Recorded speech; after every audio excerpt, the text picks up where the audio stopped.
What's up, everyone? I'm the one, the only Jack Slater, man, and this is the Comic Outlaw. You know what time it is, man. Subscribe, hit that button, and we're doing the classic Fantastic Four run. Yeah, Stanley, Jack Kirby, number 47. Beware this hidden land.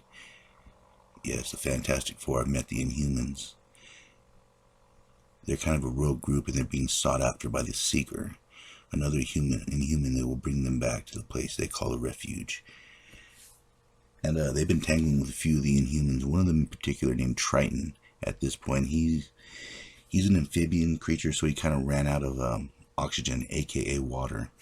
So he's kind of suffocating right now because he actually needs to recharge in water every now and again, otherwise he dries up and dies.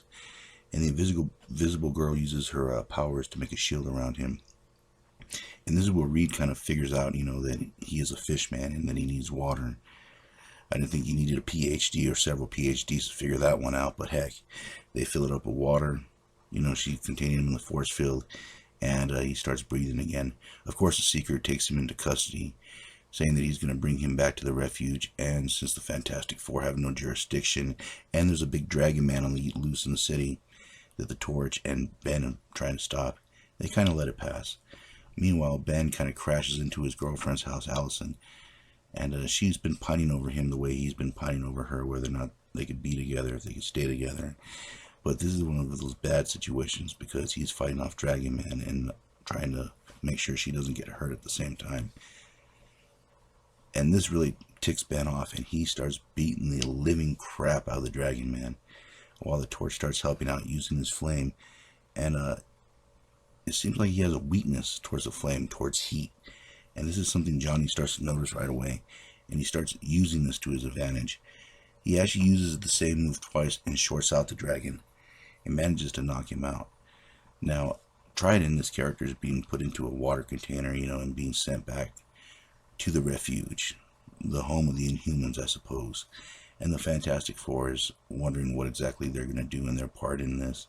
Reed, of course, tries to negotiate, and it really doesn't work out for him. The Seeker ends up taking him, but Reed, of course, being Reed Richards, figures out a way to track them back to the refuge. And this is just basically Reed Richards, 101. Genius. But the Inhumans, the group, Black Bolt, Karnak, Medusa, Lockjaw, everyone, they decide to stop in on the King. And this is Black Bolt's brother, Maximus, the Mad. And he's the one that actually sent the Seeker, and he's the one they've kind of been running from. Now, of course, Maximus sicks his goons on the Inhumans, but Black Bolt just outclasses them all. Black Bolt has strength, power, and he just takes these guys to school. He beats the living crap out of them. And Maximus is really not surprised at this point.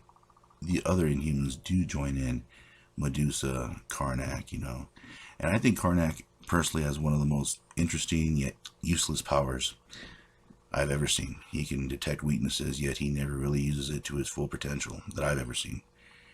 Anyways, King Maximus appears. He starts talking with Black Bolt, and at this point, he tells Medusa that they're supposed to get married, which I can understand why she left. And Black Bolt has had enough of his mad brother. He takes the crown right off his head, and this is where Black Bolt assumes control of the Inhumans, where he becomes king. And Maximus knows better than to take on his brother one-on-one. His brother is stronger than him, but Maximus, despite his madness, is smarter. So now we have a new king of the Inhumans. All hail King Black Bolt.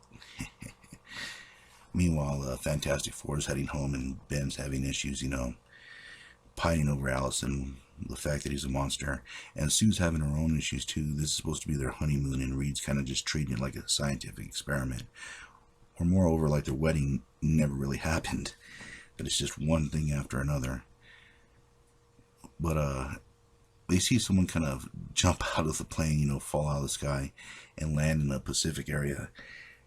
And they're wondering, what the heck is going on. And they decide to stop and look and inspect the area. And of course, this is the refuge area they were talking about. This is the area where these Inhumans gather. And of course, I'll bring it to everyone's attention. Sue decided to go invisible because she changed her hair to kind of get Reed's attention. I don't know why they're throwing that in the middle of the mission, but why not? They're standing over a little land bridge. It breaks, and this is the issue, the front cover, where they're holding on to everyone, making sure they don't fall. And this is where they fall into Adelan, the Great Refuge, the home of the Inhumans. Now, the Inhumans are having a little talk right here, trying to settle internal politics when the Fantastic Four kind of lands on them. And Crystal's overjoyed to see Johnny. They kind of have a thing going right now. But, and this is very interesting. Sue's powers are fascinating. She makes like an invisible cushion for them to land on. I like how her powers seem to grow with every issue. But anyways, Johnny and her are reunited. And this is a big no-no for them because humans are not allowed on Adelan. It's a crime. But they end up capturing Crystal, Medusa, and her sisters. And Johnny starts to get a little mad. Reed tries to negotiate, and Black Bolt tells him to leave. He wants no more bloodshed, but he needs them to leave his country now. Meanwhile, Maximus the Mad goes through his plan with the Seeker, using a machine that vibrates at a certain frequency that will only affect humans. This machine will kill every human on Earth, leaving the planet ripe for Maximus the Mad and his group of Inhumans to rule.